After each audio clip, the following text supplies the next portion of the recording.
I'm Andre Huey, and this is the SKN Newsline Newscast. Welcome. The Ministry of Education marked the opening of the new school year with a ceremony celebrating teachers and recognizing the challenges ahead with the continuing impact of the COVID-19 pandemic.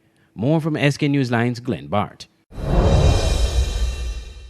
The reviewed and updated document governing the operation of educational facilities in the Federation will be published soon, said Minister of Education General Powell.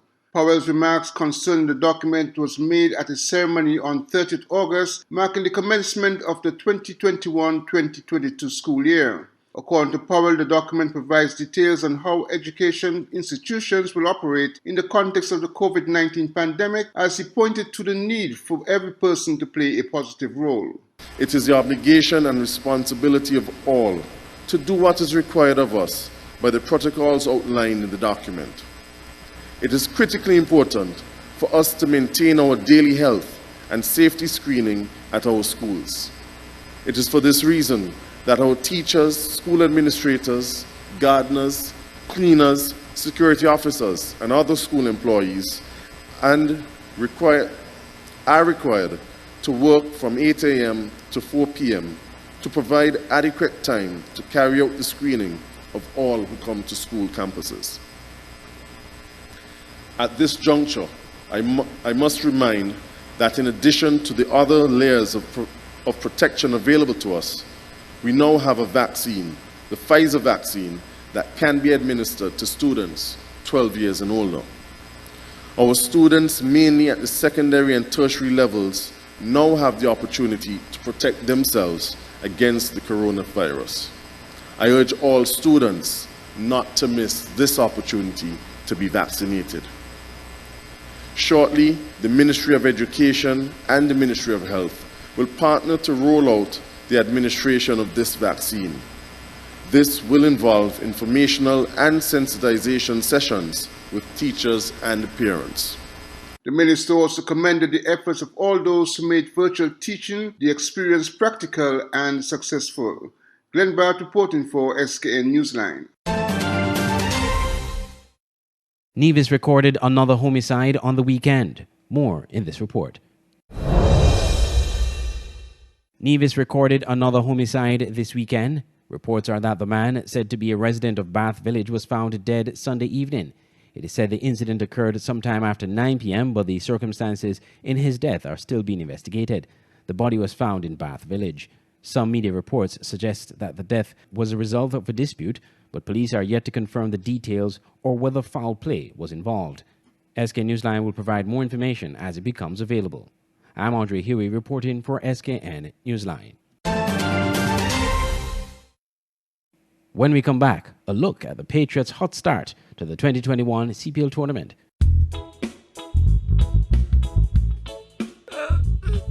Hey, man, I just can't believe that. Yo, sweet boy, what you really crying for? Why you see me crying, boy? What me crying? I just see her thinking about that girl. I think she cheating on me, you know. You lie. Boy, for real. A couple of weeks ago, right? She come telling me how I'm too sweet. And that I just make she belly roll and I got her thighs rubbing. What is that? No, man. But yes. Look, she tell me, right, that we need some time apart. To be honest, I wasn't too concerned about that because you know how the girls and them, they're addicted to me sweetness. But then I see she the other day and the girl looking so good, looking so fresh and so lean. Boy, you sure she addicted to you? But yes. But wait. Look at her. Come. Hide. Boy, come hide now. Oh, I can't believe, but is that what going on? Really? Why you got to say for yourself? Drink some water, share some love. Tell your body you're sweet enough. Drink some water, share some love. Tell somebody you're sweet enough. Drink some water, share some love. Tell your body you're sweet enough. Drink some water, share some love. Tell somebody, hey. If you're looking for a one-stop shop for all your electronics, you only have 2 stores to choose from. Island Electronics on 4th Street, Bastyr, and Smart Electronics at Port Zante. At Island Electronics, you have some of the top brands in electronics, from the top-of-the-line smartphones, Samsung and iPhone, laptop computers, smart TVs, washing machines, small appliances, phone accessories, refrigerators, and so much more.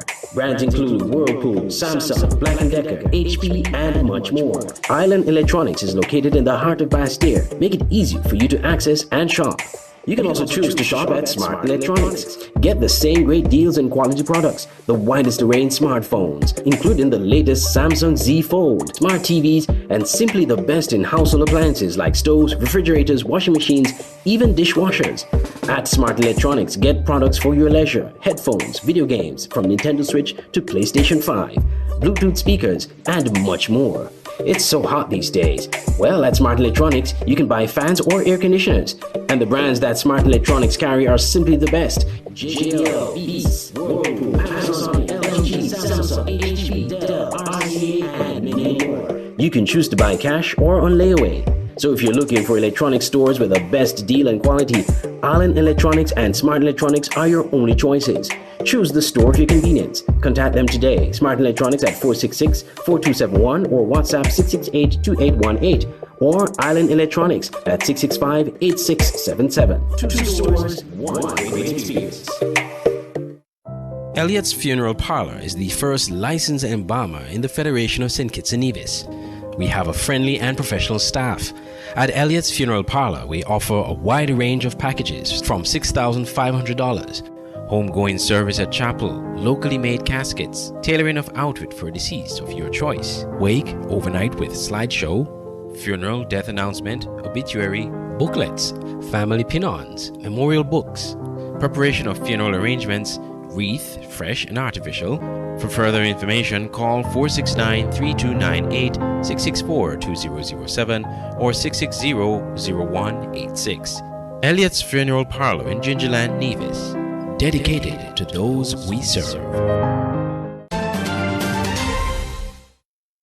Welcome back. Repair work is being done on the roof of the Bastille Public Market. More in this report. Urgent roof repairs are currently underway at the Bastille Public Market. Project manager at Evelyn's Roofing and Building Protection Services, Anthony Evelyn, told the Ministry of Agriculture's Media and Communications Unit that the south section of the roof was the initial focus. Repairs will be almost completing the south section of the roof, and closing the area. It is said that when the rain falls and the wind is blowing from the south, that the tenants have to move because they get wet. And we are taking care of that at this point in time. When we finish that, we'll go on the main building and we'll remove all the rotten purlins and repair the skylights them as is to the best of our ability. We would be here for another 2 weeks. Once we have good weather and all things go well, we would be able to finish this project as planned. Andre Huey, SKN Newsline. The St. Kitts Nevis Patriots racked up a 3-0 record in the 2021 Caribbean Premier League thus far. Glenn Bart reports.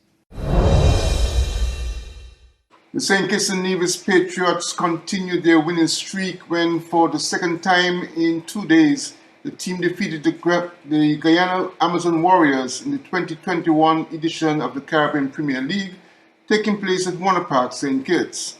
The 29th August matchup saw the Amazon Warriors batting first, and the team was able to post a better score than in their first game against the Patriots. Their defendable 166 for 3 wickets was anchored by outstanding batting from Shimron Hetmeyer, 52, and Mohamed Hafiz, 17. This time around, the Patriots' innings was led by Sherfane Weatherford, 58, not out of 34 balls. Chasing 167, the Patriots received a solid foundation with a stand of 69 by openers Devon Thomas and Evan Lewis before they were removed by Imran Tahir. Weatherford and Patriots captain Dwayne Bravo displayed batting prowess before Bravo was sent back to the pavilion with just 18 more runs needed to win. Without further loss of wickets, the Patriots topped the challenging Warriors score to win their third successive match in the CPL T20 tournament so far. Glenn Bart reporting for SKN Newsline. When we come back, regional news.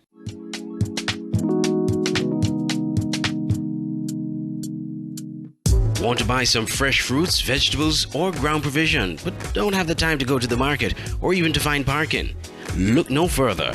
Green Market and Delivery is your solution. Green Market and Delivery is an e-commerce store that sells and delivers local produce to customers in St. Kitts and Nevis. Anything you purchase, you can get fresh from the market and delivered directly to your door. Log on to www.greenmarketskn.com. Click on the e-store link, choose your items, and shop away. We have a wide array of products from fruits, vegetables, local products, spices and seasonings, and much more. Save time and energy. Shop on greenmarketskn.com, your one-stop shop for fresh local produce.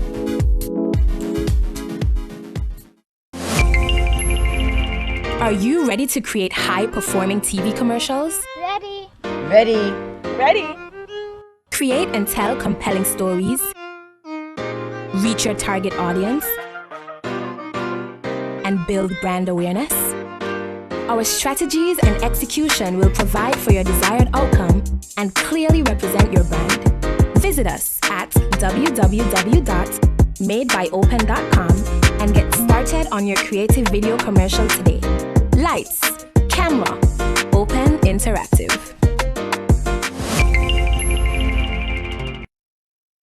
Auto Plus Car Wash, located on the College Street Gut, Bastille, St. Kitts. Bring your car to Auto Plus Car Wash to remove water stains, wiper marks. Get your doors, roof panel cleaned, seat floor mats, buffing, headlights, and engine wash. You get quality service at the best price at Auto Plus Car Wash. They really care for your car. Call 765-5140 or visit them on the College Street Gut, Bastille, St. Kitts. Auto Plus Car Wash, where the service is number one.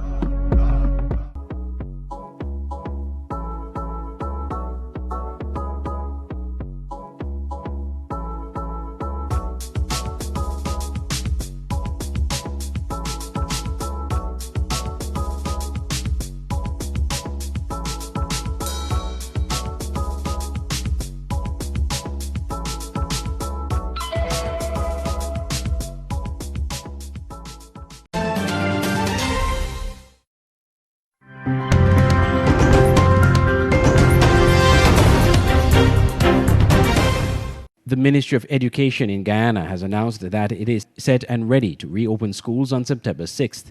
Kendall Richmond of HGB TV reports.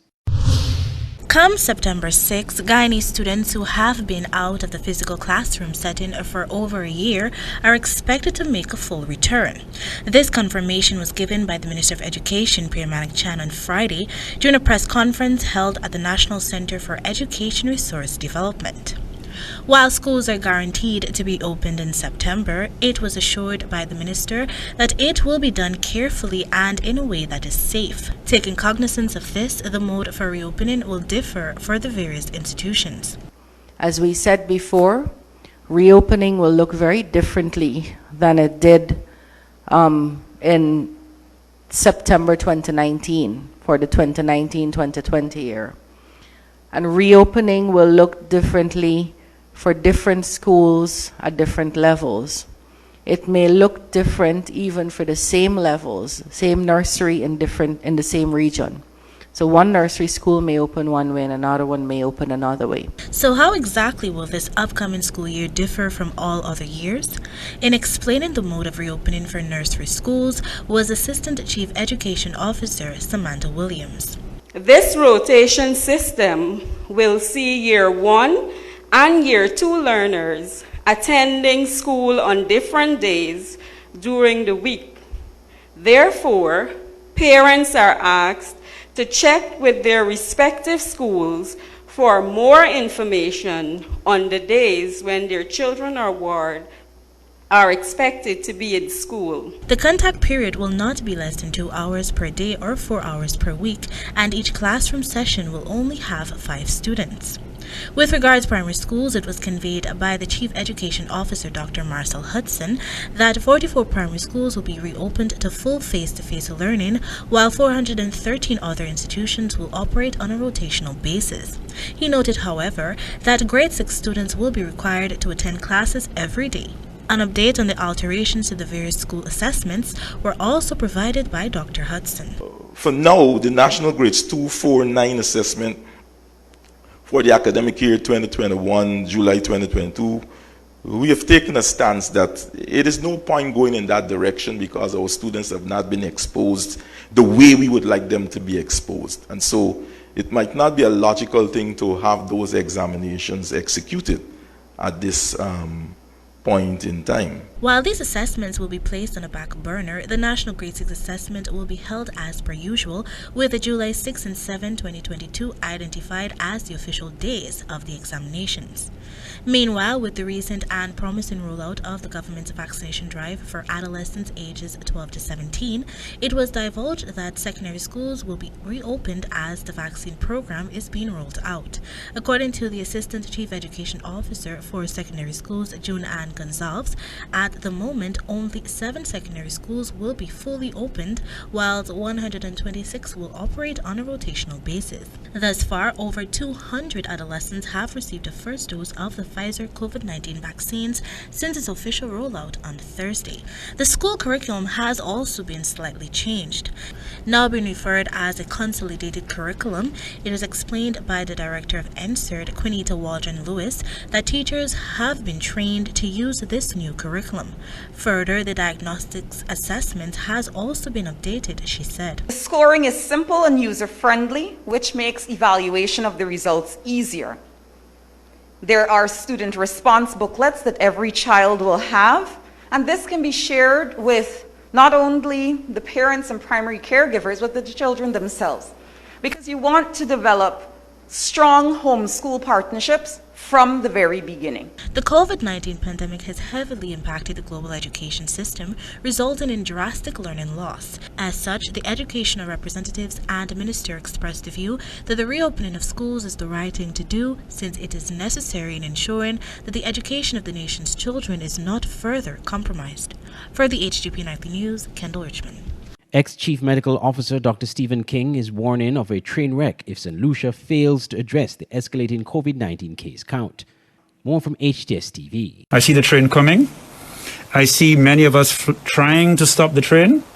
But between the people, and for that matter even the government, there seems to be a reluctance to really do what is absolutely necessary to stop this train wreck. Former Chief Medical Officer and pathologist Dr. Stephen King predicts that there will be some 20 to 30 COVID-19 deaths, given the high number of COVID-19 positive cases on island. As of Thursday, August 26, 2021, there were over 1,717 confirmed active cases in St. Lucia. Research suggests that the vaccinated are far less likely to get severe illness and symptoms, require hospitalization, or die from SARS-CoV-2. However, hesitancy towards the vaccine and misinformation are hampering the COVID-19 fight. Dr. King is worried that St. Lucia's COVID-19 deaths may skyrocket if more people are not vaccinated. I think this is just the beginning. With just over 1,700 active cases, the track record is clear. You can expect 1.4%, between 1 and 1.4% of those people to die.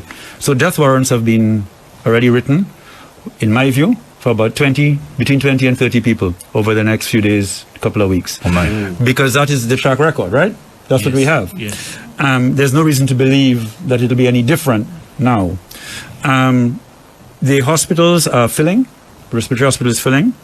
I suspect it will soon be overwhelmed. That's my prediction. I hope not, and I hope everything I'm saying here is not true. Yes. But the problem is, for me, as a health practitioner, I see a slow train wreck happening here. The Pfizer-BioNTech is the first mRNA vaccines to complete all clinical trial stages and to be licensed for use. On Monday, August 23, 2021, St. Lucia began administering its first doses of the vaccine. Dr. King, who touts the efficiency of the mRNA technology, assures persons of the safety and efficacy of the vaccine.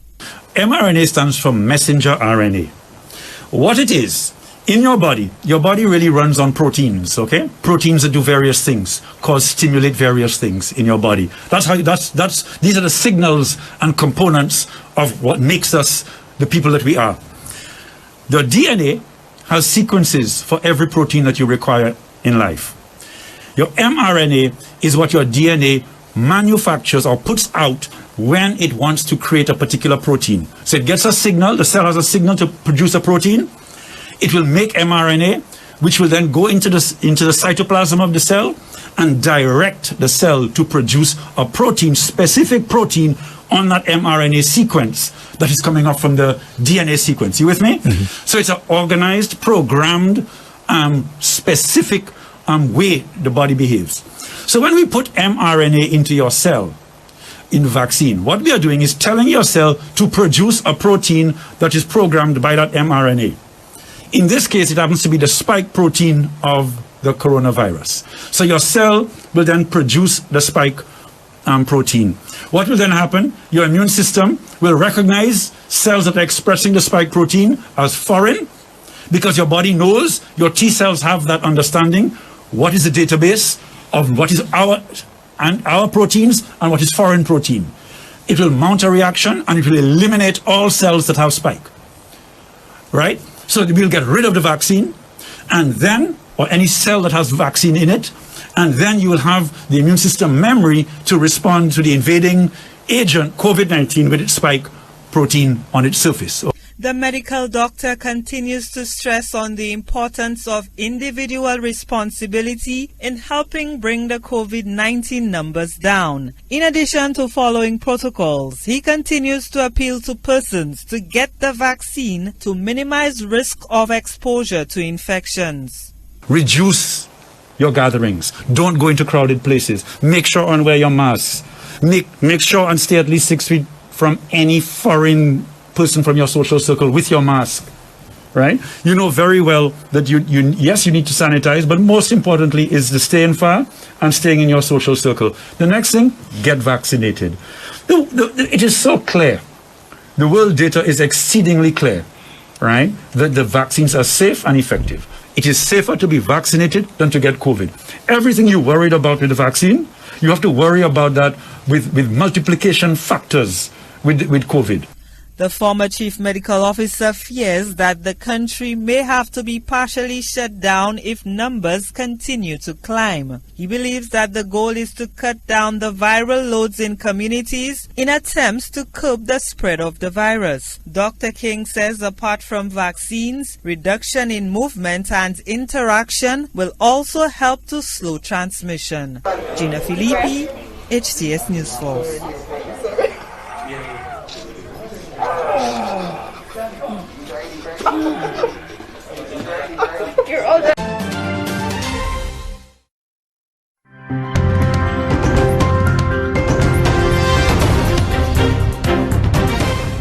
Hurricane Ida made landfall near New Orleans, triggering flooding and damage.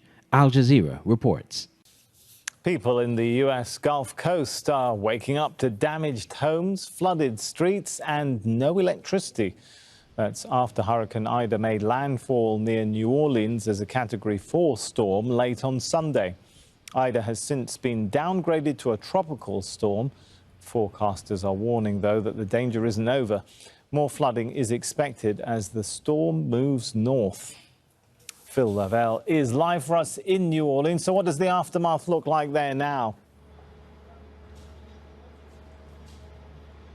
To be honest, Sammy, it depends where in New Orleans you are. So here in the French Quarter, where we're on higher ground, it's not so bad. I mean, there are tiles that fell, there are signs that fell. There's a bit of a mess here, considering there was a Category 4 hurricane here 12 hours ago, but it's relatively okay. And because the temperatures are quite warm and it's quite humid, the water, like the river that we had yesterday, which was a road, became a river, has now pretty much gone. It's when you get outside the metropolitan area to those suburban areas that there are real issues. For example, there's a place called Lafitte, which is about 50 minutes drive or so from central New Orleans. We are told that there are 200 people trapped there, according to the mayor, who says they are in imminent danger. And the big issue that we've got, as well as the flooding, is the fact that there is no power. And this is more than just an inconvenience. This is a life life-threatening situation. You know, the power went off citywide last night at about 6 o'clock. So right as the storm hit, the worst possible time, it was getting dark. Nobody could see. Obviously, people couldn't go outside. And we are told that the power could be off for weeks. There's 1 million plus people without any electricity. They're calling it a catastrophic transmission failure. That's the technical term, although the boss of the power company has said the grid is 100% smashed because of down power lines, down telephone lines. The problem is that people are trapped in their homes. This is Louisiana. It's summer. It is humid. It is very hot. And people can't keep their homes cool. There may be people with medical conditions who couldn't leave, who need to try to keep cool. They can't. They can't keep their food secure because their food will spoil very quickly in this heat. And we were told you have to have at least 72 hours worth of food and water. It's also affecting infrastructure, the pumps, they get rid of the water. Some of those have been affected by the power outage because not everywhere has access to generators. That means that some people are without clean running water. It's also affected hospitals, ICU units, which are treating COVID patients. Remember, Louisiana is in the midst of its fourth wave. Things are really bad here in that sense alone. They couldn't get any energy. And some businesses do have generators. I mean, you can probably hear a few of them in the background. But then you've got people who are relying on their cell phones to communicate with the outside world. They've got no internet because there's no Wi-Fi, because there's no power. So they're using their phones. They're telling emergency services where they are because the 911 lines have been down as well at various points. They're using their phones, but the cellular networks are down in some places as well. So their phones will be searching for signals. They're going to be doing it in the hot temperatures, hot weather. Bad signals are two things that kill batteries very quickly on mobile phones. So they've got limited time, and there are people trapped in these homes. So the only way that people can really be discovered is by driving around, if you can get to them, or from the air. So that's what people are looking for. But for those trapped, this is a very dangerous situation still, even though the storm has passed. All right, well, thanks for that update. Stay safe. Thanks so much, Phil Lavelle. Taliban forces have sealed off Kabul's airport to most Afghans hoping for evacuation as the United States and its allies wound down a chaotic airlift that will end their troops' 2 decades in Afghanistan. More in this report from Al Jazeera. The Taliban has taken over. Their fighters drive US-made Humvees laden with US-made weapons around the last US military installation in Afghanistan. They look and act like former Afghan government soldiers. The white flag, the only indication this is the Taliban. It has been 20 years since the Taliban controlled Kabul airport. Fighters entered the capital 2 weeks ago and quickly encircled it. The armed group had an agreement with the US that it would remain outside and secure the perimeter until evacuations came to an end. Now, with only 2 days to go, the US footprint is shrinking.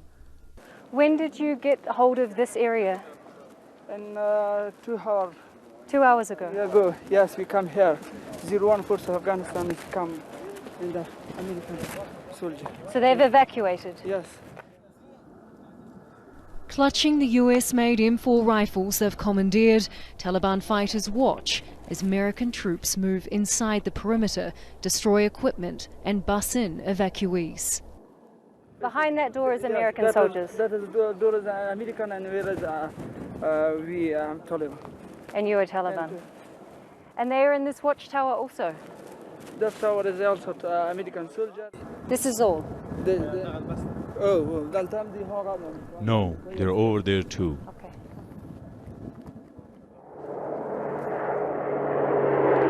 Fighters count the number of C-17 aircraft departing from the end of the runway.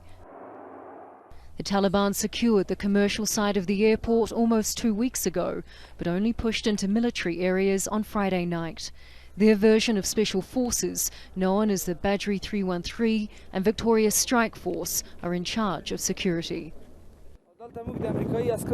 We are not here to protect the Americans. We are here to prevent looting of this place and the military equipment. The promises we made in Doha, we are standing by them. These Taliban officials are walking from the neighbouring Ministry of Interior, a compound they now control. We have been in war for 20 years, and we believed one day we would get Afghanistan back. These foreign forces who came to Afghanistan could not stop us from getting our country back. Patiently, they wait for the last American plane to take off. After 3 days, and with the permission of our commanders, we will push fully inside the airport.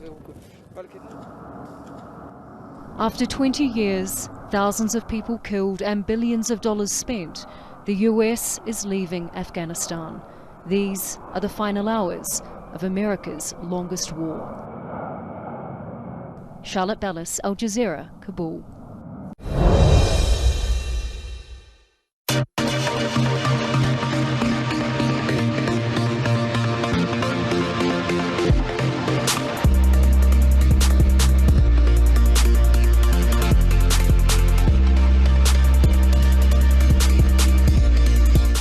Football administration in St. Kitts and Nevis has a new president and executive. Former St. Kitts and Nevis national player Atiba Harris was on Sunday elected president of the St. Kitts and Nevis Football Association at the 2021 SKNFA Ordinary Congress held at the St. Kitts Mart Resort. Majority of the members of his team that contested the elections were also elected on the new executive. Of the 26 votes in tow, Mr. Harris garnered 15 votes while his challenger Don Grant got 11 votes. Mr. Grant served as first vice president in the outgoing SKNFA executive. In his first address as president, Mr. Harris congratulated his fellow executive members and promised to raise the standard of football in St. Kitts and Nevis. It's been a long process. Thank the full slate, Sean White, Cuthbert Keynes, Javim Blanchett, Phil Cooper, Mr. Bergen, Ernest Quealy, Patricia Claxton, Arlene, and Mr. Pinney. Looking forward to raising the standard of football here in St. Kitts and Nevis. It's going to be with inclusiveness, equality, fairness, all across the board, both in St. Kitts and Nevis. Whatever is happening in St. Kitts should be happening in Nevis as well. And I'm looking forward to everybody's support going forward. So thank you guys again for electing us, and we are ready to work. The other members of the SKNFA executive are First Vice President Sean White, Second Vice President Cuthbert Keynes, John Bergen, Javim Blanchett, Phil Cooper, Patricia Claxton, Ernest Quealy, Elaine Morris, and Carlton Pinney. Speaking shortly after the Congress, Mr. Harris said his team, though new, will bring some new ideas to the table, building on the gains already made by the previous executive. The previous executive has been doing a good job, getting insurance, etc., and we're just looking forward to building on it so that St. Kitts and Nevis can be a strong, reputable nation in world football. He also wants to prioritize improving the stake of the various national teams of St. Kitts and Nevis.